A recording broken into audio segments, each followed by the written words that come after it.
And for more on this story, Phil Robertson is the Deputy Asia Director for Human Rights Watch, and he joins us now live from Bangkok. Phil, thank you very much for joining us here on TRT World. The Arakan Rohingya Salvation Army announced this month-long ceasefire starting today. How likely are Myanmar's armed forces to comply, though?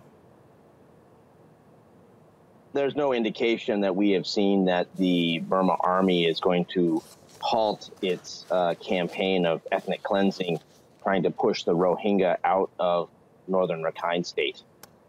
We have continued to call for all sides to restrain themselves. It's important that there is an announcement of this sort from the insurgent group, but I think that the humanitarian disaster is already here. And the issue is really getting supplies into Bangladesh and distributed to the people, now 290,000 people who have fled across the border, and also ensuring access for humanitarians and human rights monitors in northern Rakhine state to really assess what's going on and bring the information out into the international community.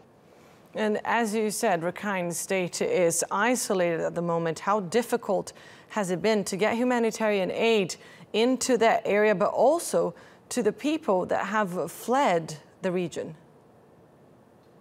Well, international aid, humanitarian aid, is not going into northern Rakhine state. And in fact, it's not even going into the IDP camps near Sitwe. So there is a major humanitarian crisis for people who are still inside Rakhine state. In terms of the situation in the Bangladesh border, many of the UN agencies are on the ground. They are working very hard to distribute the materials they have, but they are simply being overwhelmed. There are just too many people coming too fast. There's a major risk of outbreak of diseases. There's not enough food.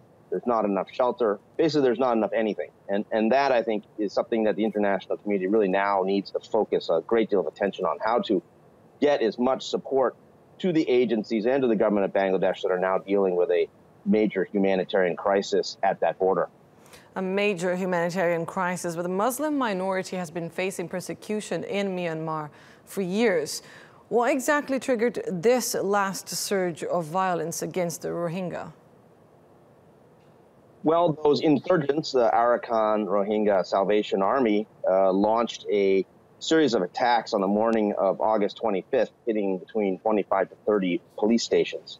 The Burma armed forces then responded, and responded in their typical scorched earth fashion.